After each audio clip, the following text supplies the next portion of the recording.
Seja muito bem-vindo, muito bem-vinda à Rosa dos Véus. Aqui eu ajudo você a sair dos véus da ilusão e ver o que está por trás disso. E agora a gente vai começar uma nova playlist, que é a Jornada da Mãe Desperta. O nosso primeiro tema vai ser a alma que escolhe a mãe antes de encarnar. Então, antes de você saber que você estava grávida, a alma do seu filho já tinha te escolhido. A jornada da maternidade começa muito antes do positivo no teste. A alma da criança escolhe a mãe muito antes de encarnar, seja por resgate, seja por propósito junto, seja por amor, às vezes tudo isso junto. É um acordo vibracional feito por ambos em um estado de consciência mais elevado nos planos sutis antes de encarnar. Nesse lugar, as almas revisam as suas vidas anteriores e aquilo que elas desejam experienciar nessa encarnação atual. Então, nesse local de consciência expandida, é possível ver aquilo que você deseja aprender na sua próxima encarnação. Então, se você deseja aprender o que é perdão, se você deseja aprender o que é amor, se você deseja aprender o que é transcender, enfim, os propósitos encarnatórios são variados. E ali você consegue ver qual que é o motivo da sua próxima encarnação e qual família seria a melhor, a mais adequada para você exercer o seu propósito encarnatório. Nesse lugar também é possível ver os arquétipos que você deseja integrar, as energias que você deseja integrar. Então, se você deseja integrar mais energia feminina, se você deseja integrar mais energia masculina, se você deseja integrar na sua família a ancestralidade que foi excluída. Então, ali você consegue como se fizesse um plano encarnatório. A mãe representa o campo em que essa alma poderá encarnar para poder viver essas experiências que ela precisa viver. A alma que vai encarnar, ela não escolhe a mãe perfeita, mas a mãe que ele sente que ele vai poder evoluir junto com aquela alma. Então, é uma mãe que ela vai estar pronta para evoluir junto com a alma dessa criança. Também pode estar ligada à ancestralidade e à missão de alma, que muitas vezes todas essas missões elas se entrelaçam entre si. E uma coisa acaba colaborando para a outra. Então, por exemplo, tem filhos que resolvem encarnar em famílias desafiadoras, que sofreram com luto, com perda, com traumas, com doenças, com separação, porque, por exemplo, elas querem ancorar nessa família energias de compaixão, de amor, de perdão. Então, tudo vai depender do contexto em que essa alma deseja experienciar nessa nova encarnação dela. Também tem filhos que trazem a cura para a mãe. Então, por exemplo, mães que sofreram de luto, mães que sofreram com perda gestacional e medos não resolvidos, questões não resolvidas. Então, essa criança ela vem como uma cura energética para essa mãe. Ela vai começar a ver essa criança como um espelho para ela, daquilo que ela pode curar em si mesma. Tem filhos e muitos filhos ativam sensibilidade nas mães, intuição, mediunidade, capacidade de ver além, capacidade de ter coragem, porque muitas mulheres vêm com esse medo da vida e essa com a criança desperta na mãe uma coragem de proteger e de cuidar que antes ela não conhecia sobre si mesma. Por exemplo, em mim, em específico, tem várias coisas que meu filho já ativou em mim, mas uma coisa que ficou bem clara foi de perder medo e mudar minhas crenças a respeito de médicos. Antes do meu filho nascer, eu tinha entre aspas, azar com o médico, que eu nunca acertava em médico, sempre dava tudo errado. E assim que ele nasceu, foi uma cirurgia de emergência e a equipe de plantão era uma equipe maravilhosa. Depois os médicos que ele encontrou, foi todos médicos maravilhosos, e daí isso fez com que eu mudasse a minha percepção a respeito de médicos, mudasse minhas crenças a respeito de médicos, e com isso, com o tempo, eu consegui encontrar para mim mesma ótimos médicos. Então isso foi realmente uma coisa que mudou muito depois que ele chegou. Então realmente foi uma cura para mim. Então também tem filhos que eles vêm como almas companheiras. Então são filhos que já encarnaram em outras vidas como filhos, ou às vezes eles encarnaram como irmãos, encarnaram como pais, encarnaram como mestres espirituais, mestres, guias, enfim. Então, às vezes são almas que elas são companheiras de almas e elas desejam encarnar juntas porque elas sabem, como elas conhecem essas almas de outras encarnações, para elas seria um ambiente mais casa, um ambiente mais lar. Aqui eu conheço, aqui eu sei como que é. Porém, mesmo havendo um plano espiritual por trás de tudo, o que de fato acontece são as escolhas diárias. Aquilo que realmente importa são as escolhas que vocês fazem no dia a dia para que essa relação realmente seja uma relação amorosa, uma relação evoluída. O que acontece quando a mãe diz sim para essa criança antes mesmo dela engravidar? Diz sim na alma, diz sim energeticamente. Então ela abre um espaço no campo dela, um espaço receptivo para que essa alma chegue.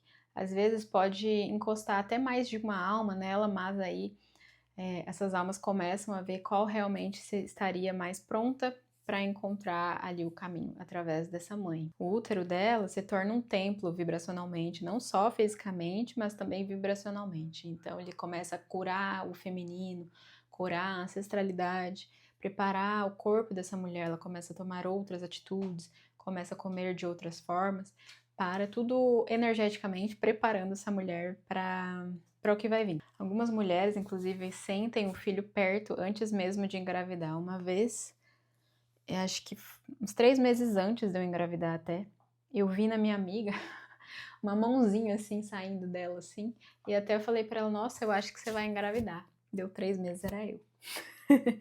Então essas crianças, elas muitas vezes podem mandar sinais de que estão vindo. Seja por visões, seja por sonhos, seja por sinais, números, enfim. Fique atento porque esses sinais podem acontecer com você. Para mim aconteceu assim porque eu tenho uma certa mediunidade, eu consigo enxergar certas coisas, mas pode vir de infinitas formas variadas. O universo ele é muito criativo nas formas em que você pode ver que essa criança já está encostadinha ali em você, aprendendo tudo sobre a sua nova família. Então, tipos de planos espirituais em que a mãe e o filho podem fazer antes de encarnar. Esses são exemplos, podem haver muitos outros, né? Então, planos de cura ancestral. A criança pode vir para curar dores da ancestralidade, dar fim a exclusões, aquilo que a gente já vem falando há vários vídeos, e também restaurar vínculos perdidos entre os familiares. Muitas vezes esses familiares não necessariamente vão se dar bem novamente, mas haverá energeticamente, com a vinda dessa criança, uma cura para o sistema, uma recompensação para o sistema de uma forma mais amorosa, com mais compaixão, com mais leveza. Então, por exemplo, históricos de famílias de homens que foram muito abusivos, agressivos, vem uma criança com uma energia de um masculino curado, então um masculino forte, porém não agressivo, um masculino que impõe, mas não força, impõe respeito, mas não força ninguém a respeitá-lo. Então isso já é uma cura para o sistema familiar, sem que ele tenha que mudar as pessoas anteriores dele. Isso é uma coisa muito incrível que pode acontecer quando essa criança resolve vir para curar a família. Então também pode ter planos de despertar espiritual. A criança pode vir para despertar a mãe. Então ele pode vir com dificuldade para dormir, com sensibilidade alimentar, com outros desafios, e isso faz com que aguce a intuição da mãe, faz com que ela se sensibilize mais e comece a despertar o feminino dela para essas questões. Então, também pode ter planos de missão conjunta. Muitas vezes a mãe tinha uma função na sociedade antes da criança, e depois que a criança nasce, essa mãe se sente perdida, e com o filho, ela percebe que ela pode começar a ter outros propósitos, tanto quanto dentro da maternidade, quanto ajudar outras mães a despertar dentro da maternidade, ou também despertar para outros tipos de trabalho que antes ela não fazia ideia que podia ter. Quantas mães eu conheço que, depois que tiveram filhos, mudaram, fizeram transição de carreira e encontraram seus propósitos em outras áreas que elas nunca haviam pensado. Isso faz parte do plano de despertar coletivo entre mãe e filho. Então, também planos de transmutação de karma juntos. Então, aquilo que o espiritismo sempre fala, né, que às vezes os pais, ou a mãe, o filho, aqui tô falando de mãe e filho, mas isso também acontece com pai e filho. Mãe e filho tinham relações em outras vidas que eram muito conturbadas, tinham muito medo, tinham relações de sofrimento, e daí eles resolvem reencarnar para se perdoar, para ter compaixão, para criar uma nova história. Então, muitos pais, mães e filhos que têm uma relação conturbada e não sabem por quê, acabam brigando muitas vezes é porque estão resgatando coisas de outras vidas e que precisam parar, olhar para isso, trazer a compaixão, trazer o amor incondicional para poder realmente deixar aquelas outras vidas para trás e criar uma nova história. Como acessar a melhor forma de viver essas missões de alma? Observe o que o filho ativa em você. Quais temas que surgiram desde que ele chegou? O que te dói? O que te ativa quando ele faz alguma coisa? Te dói ter perdido a liberdade assim que ele chegou? Dói quando ele mostra coisas suas? Quando você começa a agir como a sua mãe agia com você? Tudo isso você pode ir observando para ver o que seu filho está está ativando em você, que espelho que ele está ativando em você. Isso a gente já vem falando em, acho que praticamente todos os meus vídeos aqui. Então escute o seu filho também com alma, veja o que está por trás do choro, veja o que ele te pede além das palavras, o que ele está sentindo de verdade, né? Nem tudo é o que está na superfície, tente olhar o que está por trás daquilo que ele está expressando. E aí você vai conseguir realmente criar uma conexão profunda com essa alma. Então, uma coisa muito legal para você fazer antes do seu filho dormir é colocar a mão no peito dele e dizer uma frase como essa: eu lembro que você me escolheu, obrigada por confiar em mim, nós vamos cuidar junto dessa nova jornada que nós escolhemos juntos. Outra coisa muito importante a se fazer é você cuidar da sua própria jornada. Então, quanto mais seu filho vê que você está se cuidando, que você está se descobrindo, praticando autoconhecimento, mais ele vai se sentir livre para ser ele mesmo, sem precisar ficar espelhando você o tempo inteiro, sem precisar ficar espelhando as suas dores. Isso vai diminuir muito os embates, vai diminuir muito os problemas familiares. Então, aquilo que eu sempre falo, a criança ela não precisa de uma mãe pronta, ela não precisa de uma mãe perfeita, mas sim ela precisa de uma mãe desperta, uma mãe que tenha coragem de olhar para si sem medo. Muitas vezes acontece de uma criança ficar muito pouco tempo, então às vezes tem um aborto espontâneo ou uma morte neonatal. E isso às vezes acontece porque essa criança não necessariamente desejava encarnar, mas sim ela queria apenas abrir um portal, abrir uma frequência nessa família, abrir uma frequência nesse útero, e muitas vezes aquilo, a criança também precisava apenas resgatar algo com essa mãe, sem que necessariamente ela precisasse reencarnar. Há casos em que a alma pretendia vir, mas a mãe não consegue engravidar. E isso quer dizer que a missão foi cumprida vibracionalmente, não precisou chegar no corpo de fato. Nesse caso, a alma da criança precisava tocar o campo da mãe por uns instantes para transformar tudo. Nesses casos também, a alma da mãe precisava apenas se abrir para a maternidade, não necessariamente precisava cumprir aquele ciclo gestacional completo, ela precisava apenas transformar a energia do útero dela ali para receber a cura vibracional que ela precisava. Gente, precisamos entender que muitas coisas que nós passamos aqui da Terra, nós não vamos entender de fato. Tem muita coisa sutil que Deus, o Criador, deseja pra gente, traz pra nossa vida, e que o propósito maior é inexplicável. A gente realmente não vai conseguir entender tudo.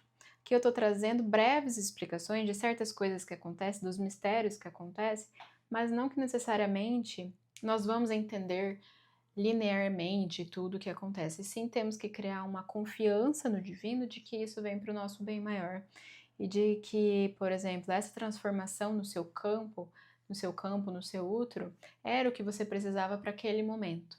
Exemplos possíveis de que pode acontecer com uma mãe que não consegue engravidar. Ela tenta por muitos anos, até engravida, mas acaba tendo abortos espontâneos e chega um momento em que ela desiste. E daí, com isso, ela começa a perceber que a energia dela mudou, ela começa a criar outras missões de alma, ela começa a gostar de outras coisas, começa a seguir outros caminhos, e tudo isso foi aberto porque ela permitiu que a alma das crianças passasse por ela, fez com que ela acessasse uma nova energia feminina em que ela pode usar essa energia criativa dela de criar, de cuidar para outros projetos. Às vezes, a alma do bebê ela só precisa visitar a Terra brevemente, então isso pode acontecer até num sonho, pode acontecer até numa FIV que não deu certo e até num aborto espontâneo, como eu tinha dito anteriormente. Nem toda mãe que deseja ter um filho, ela combinou isso no plano espiritual. Às vezes há bloqueios kármicos que precisam ser purificados, às vezes é a criança que ela precisa que o planeta esteja em outra vibração para encarnar, enfim, são muitos fatores que precisam ser vistos, mas de qualquer forma, você se evoluir como pessoa, você buscar o melhor para si mesmo, realmente é o melhor caminho para você encontrar a tua maternidade. Muita dificuldade também em engravidar vem de que uma mãe precisa melhorar a sua saúde, ter mais autocuidado. Então, quando a mulher começa a ter mais autocuidado, cuidar mais da saúde, ela consegue engravidar justamente porque o autocuidado é um dos princípios do feminino desperto. Quando ela começa a se cuidar, a alma do filho pensa assim, agora ela se cuida, então ela vai conseguir cuidar de mim de fato, porque ela tá se enxergando. O filho desafiador, ele traz pra mãe coisas sobre ela que ela precisa despertar. Então, criança que faz muita birra e isso incomoda a mãe, pode estar trazendo pra ela aquela criança interior dela que foi esquecida, que não foi vista, que não conseguiu passar pelas próprias frustrações. Outra mãe também que se incomoda muito com o choro do próprio filho é aquela mãe que quando chorou na infância não recebeu colo, se sentiu abandonada quando chorava. Então tudo isso que te incomoda no seu filho traz algum aspecto sobre você mesmo. Quanto mais você olha para isso, menos aquela criança vai precisar ficar mostrando o tempo inteiro, entende? Isso, o que eu quero dizer, isso não é um castigo, isso é uma escolha da alma, é uma escolha encarnatória, é uma escolha de viver no planeta Terra. A dor, quando ela é atravessada com consciência, ela se transforma em sabedoria. Enfim, eu espero que esse vídeo tenha ajudado as novas mamães e as mães que já existem aí no planeta. Se você gostou desse vídeo, me segue lá no Instagram, que eu falo mais sobre isso. E curte aqui pra mim, que isso me ajuda a chegar até mais pessoas, e compartilha com todo mundo, com toda mãe que deseja saber mais sobre isso. Obrigada e até a próxima!